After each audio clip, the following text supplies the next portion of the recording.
Eh bien, salut tout le monde. Aujourd'hui, on va parler des while loop. Donc, dans les vidéos précédentes, on a parlé de for each, for loop. Et cette fois-ci, on va parler de la troisième loop qui s'appelle while loop. Alors, qu'est-ce qu'un while loop? Donc, un while loop, c'est une loop qui peut être infinie. Donc, attention. Donc, c'est une loop qui sert parfois à faire des actions en continu, des actions qui se terminent jamais. Et donc voilà à quoi une while loop peut se servir. Et donc on va essayer aujourd'hui de faire une loop. On peut aussi quitter la loop, on peut l'arrêter si on veut, par des conditions F, et on verra ça dans un instant. Donc on a while loop et do loop, donc les deux fonctionnent de la même manière, mais un peu différemment. Donc on va commencer par le do while, donc écrivez do, et appuyez sur entrée, donc do loop, c'est pas do while, do loop. Et donc do loop c'est une loop infinie, comme j'ai dit. Vous pouvez par exemple montrer un message, voilà, on va faire salut par exemple. Regardez maintenant si je clique sur le bouton, regardez que ce salut, voilà, je fais ok, ça se montre, voilà, c'est un message qui va se montrer, voilà, on continue sans arrêt.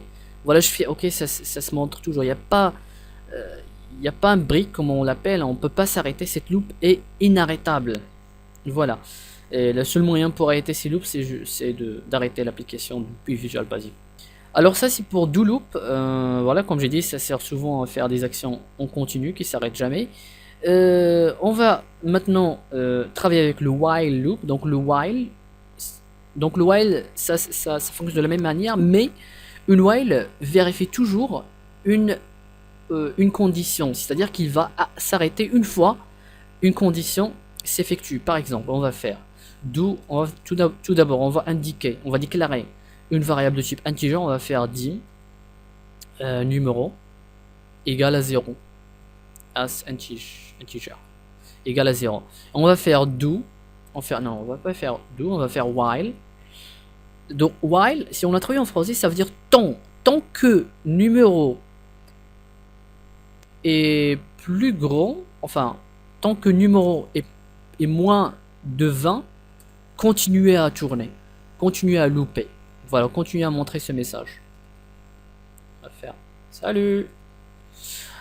Donc, comme j'ai dit, while, ça veut dire tant que numéro est toujours moins de 20, continuez à montrer ce salut. Voilà, et vous aurez ce end while. Et donc, comme ça, si on exécute le code comme ça, cette loop ne va jamais s'arrêter parce que numéro est toujours égal à 0. Regardez, ça égale toujours à 0. Et donc, toujours numéro est moins de 20 et cette loop va toujours continuer à montrer ce message. Mais on peut faire une astuce. On va, à chaque fois, on loop, on va ajouter 1. On va numéro, on va faire égal à numéro plus 1. Voilà.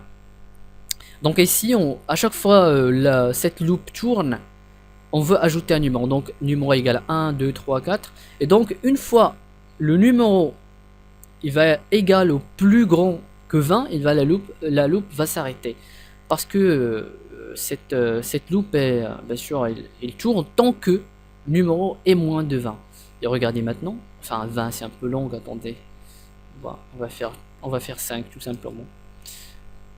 On va aussi montrer, attendez, on va faire plus, on va sauter un espace, on va faire égal numéro égal, on va faire plus numéro toString. Voilà, juste pour montrer combien la valeur actuelle du numéro, parce qu'on ajoute, à chaque fois on ajoute 1 ici.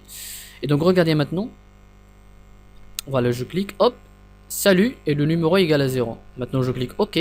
Regardez maintenant la valeur a changé à 1. Parce que toujours, à chaque fois, chaque fois cette loop tourne, on ajoute 1. Voilà, hop. Et donc cette loop va montrer ce message tant que numéro est toujours moins de 5. Numéro égal à 3, numéro égal à 4, numéro égal à 5, et voilà. La loop vient de se terminer parce que désormais numéro est plus grand que 5. Ou bien plus grand et égal à 5. Voilà. Donc j'espère que vous avez bien compris à quoi ressemble un while loop et un do loop. Ou bien vous pouvez, par exemple un do loop, vu que c'est un arrêtable, disons que c'est une loop infinie, vous pouvez l'arrêter à tout moment en écrivant exit do. Alors exit do, ça quitte la loupe. Donc exit do, ça s'utilise souvent avec une condition, par exemple if numéro égale à 10, exit do. Voilà. Si numéro est égal à 10, exit do. Voilà. Exit do, ça veut dire quitter cette loupe et continuer avec le reste du code. Voilà, tout simplement. Et pour que ce code soit pas infini, on va ajouter encore une fois un numéro. On va ajouter à chaque fois il tourne, on va ajouter un 1. Voilà, 1. On va ajouter un numéro plus 1, tout simplement. Voilà.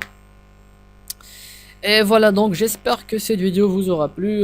Si vous avez des questions, n'hésitez pas à commenter en bas. Et bah pour ma part, je vous dis à très bientôt. Au revoir.